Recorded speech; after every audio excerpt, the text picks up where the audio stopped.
Assalamualaikum warahmatullahi wabarakatuh. Halo sobat-sobat pemirsa Warisan Berkah dimanapun Anda berada. Salam jumpa lagi dengan channelnya Warisan Berkah. Salam kepada teman-teman dan sobat-sobatku yang telah mendukung channelnya Warisan Berkah. Saya ucapkan banyak-banyak terima kasih. Alhamdulillahirobbilalamin guys. Pada kesempatan sore ini Warisan Berkah masih diberikan nikmat sehat guys. Sebuah nikmat yang sangat berharga sekali yang patut kita syukuri. Warisan Berkah tak bosan-bosannya untuk mensyukuri kenikmatan sehat ini guys. Kita mensyukurinya tidak hanya lewat kata-kata guys, tapi kita berusaha menjalankan segala apa yang diperintahkannya dan menjauhi segala apa yang dilarangnya. Nah guys, pada kesempatan sore ini Warisan Berkah akan memberikan informasi mengenai cara pembuatan pupuk kompos yang bahannya dari pelepah sawit guys. Ini kita memanfaatkan bahan lingkungan sekitar kita guys dari pelepah sawit agar bermanfaat. Gimana kelanjutan dari cara pembuatan kompos ini guys, dari bahannya dari pelepah sawit? Yuk kita ikuti video kelanjutannya. Oke guys, tanaman sawit merupakan tanaman yang sangat membutuhkan air banyak guys, juga tidak mau hidup dalam air tergenang.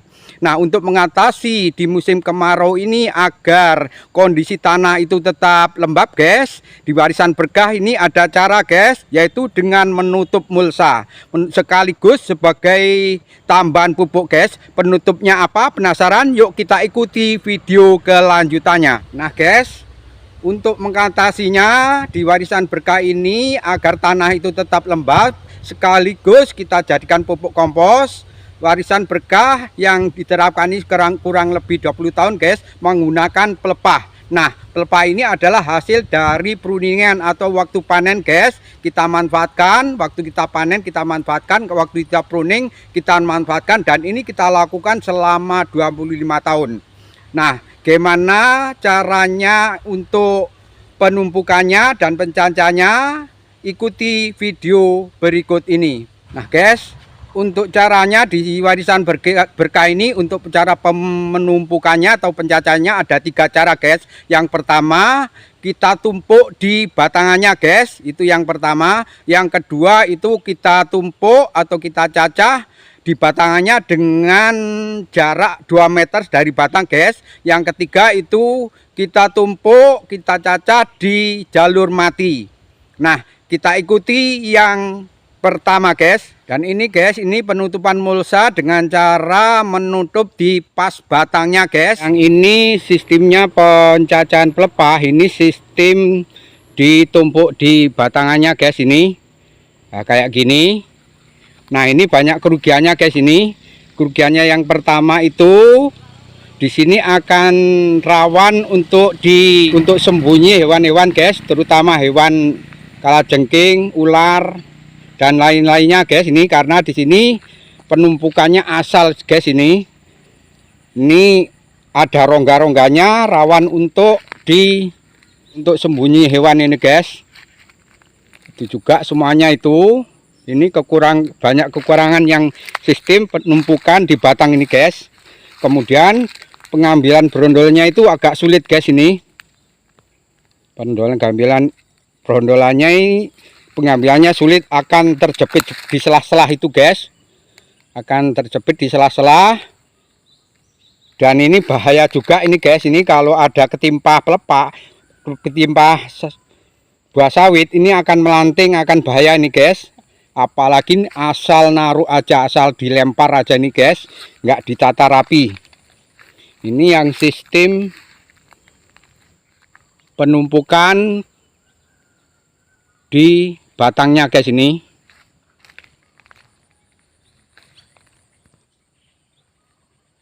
banyak kekurangannya. Dan yang ini kita menutup di jalur mati guys. Ini jalur guys, ini sistem jalur tengah jalur di jalur mati nih guys, nggak kita cacah. Ini juga banyak kekurangannya guys. Ini karena nggak dicacah itu akan lama, cepat busuk guys. Proses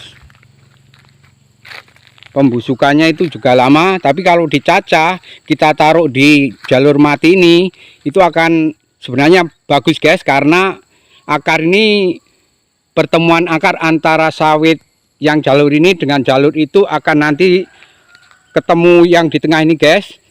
Jadi sekaligus untuk pemupukan dua jalur. Ini kalau sistem jalur, tapi harus kita cacah guys, biar cepat proses pembuat komposnya itu, proses untuk jadi kompos itu akan cepat kalau kita cacah. Ini sistem jalur.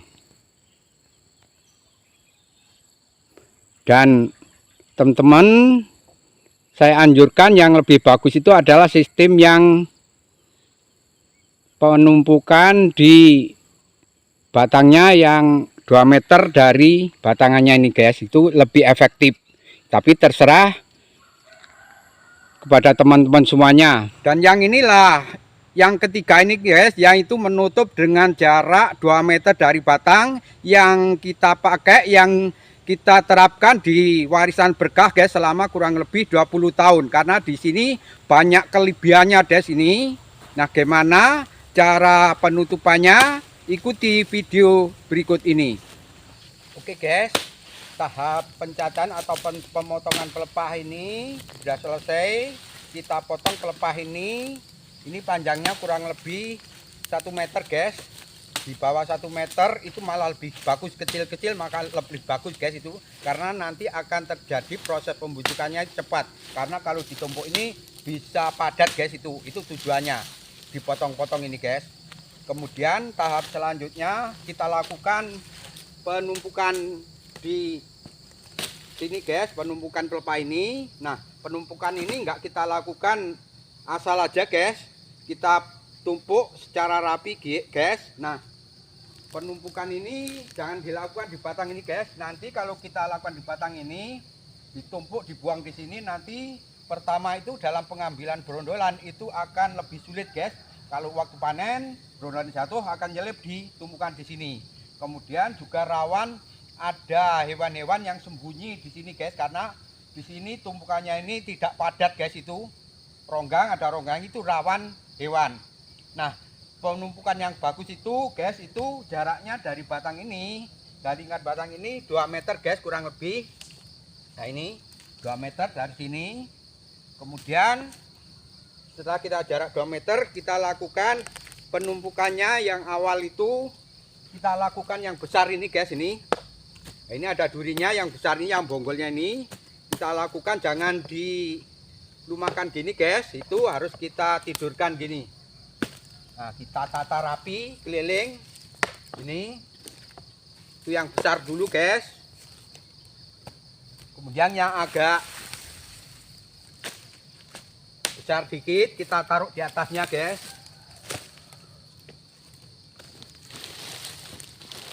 Ini yang besar kita taruh di bawah.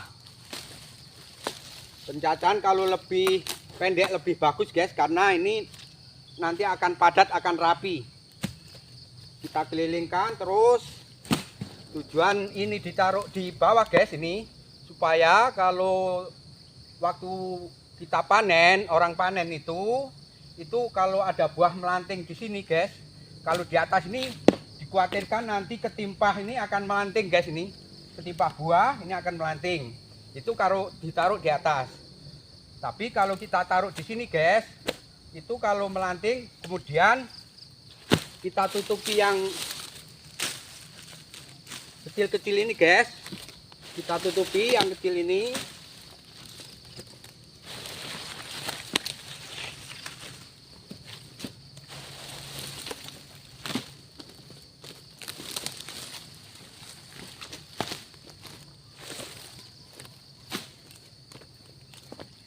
Nah, ini kita tutupkan yang kecil ini guys di sini. Kalau ada buah itu aman guys, karena di sini kalau kecil ini enggak mungkin melanting. Kalau melanting pun enggak begitu keras guys. Itu. Lain kalau yang ini di atas taruh sini, nanti kalau ada buah melanting bahaya yang panen guys. Keselamatan kerja harus kita jaga. Nah, kita lakukan keliling terus ini guys. Ini keliling batang ini bulat guys, ini nanti jadinya bulat. Tetap kita yang besar ini kita taruh yang di bawah di tanah, guys.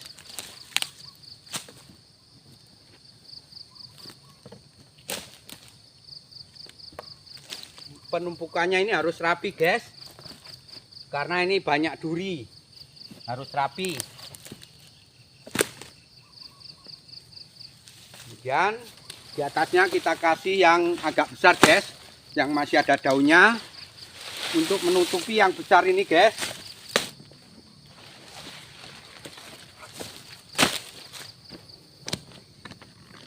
Nah itu, guys, sampai berputar berkeliling itu, guys, sampai berkeliling. Nah ini kan kelihatan itu yang besar itu nggak kelihatan, guys, tertutup oleh yang kecil-kecil ini.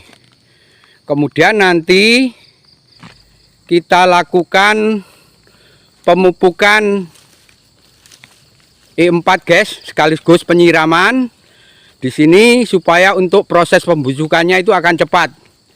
Juga E4-nya ini sudah ada kandungan dari kaliumnya, guys, itu karena kita padu dengan NPK atau kalau ada itu KCl itu lebih bagus, guys. Itu kita campur air, kita siramkan di sini. Kalau penyiraman itu pemupukan di waktu musim kemarau, kalau penyiraman itu airnya banyak itu tidak masalah, guys, akan lebih bagus sekaligus karena kita penyiraman pupuk. Tapi kalau nggak kita siram dengan air, guys, jangan sekali-kali mupuk itu di waktu musim kemarau ini, guys, akan mubadir. Tapi kalau pakai air itu masih lembab, guys, itu penyerapan akarnya masih ada, masih bisa karena lembab. Nah, oke, guys, tahap pencacahan hari ini sudah selesai. Mudah-mudahan video yang singkat ini bermanfaat, guys, bagi petani pekebun sawit yang masih pemula, yang tidak membutuhkan modal banyak, guys. Itu cukup dengan daerah sekitar ini, guys, gulma-gulma, kemudian sawit kita manfaatkan untuk kita jadikan kompos ini.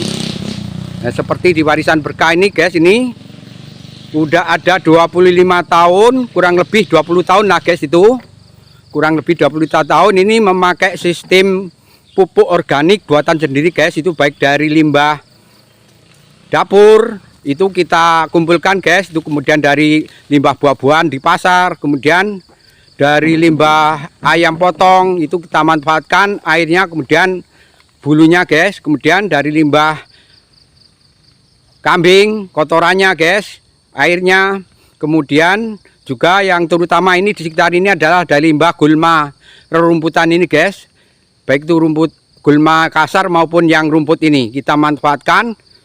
Kita jarang kita semprot, guys, semprot sekali-kali kalau kita terlalu kepepet. Kemudian kita manfaatkan di sini, guys, itu kita tumpuk. Nah itu aja, guys, mengenai informasi di warisan berkah yang kurang lebih 20 tahun itu memakai pupuk organik alami dari lingkungan sekitar kita, guys. Karena prinsip dari warisan berkah itu berkebun cerdas, cermat, kreatif, tentunya ramah lingkungan, guys. Mudah-mudahan video ini bermanfaat, dan apabila ada yang tidak sependapat dengan cara warisan berkah ini, itu hal wajar, guys. Warisan berkah tetap menerima kritik, komentar yang sifatnya membangun. Dan ini sudah saya buktikan sudah kurang lebih 20 tahun dan hasilnya itu tidak mau kalah dengan pupuk kimia, guys. Itu tidak mau kalah dengan pupuk kimia. Kalau pupuk kimia itu modal besar, itu wajar, bagus, guys. Tapi kalau ini modalnya dibilang kecil sekali, guys. Modalnya itu sekitar dari 100% modal itu paling sekitar 10% modalnya, guys. Tapi hasil tetap sama dengan yang kimia. Alhamdulillahirobbil alamin, guys. Yang penting kita memanfaatkan sekitar lingkungan kita ini untuk kita jadikan pupuk, guys. Ini kita jadikan pupuk. Saya kiri sampai di sini. Wassalamualaikum warahmatullahi wabarakatuh.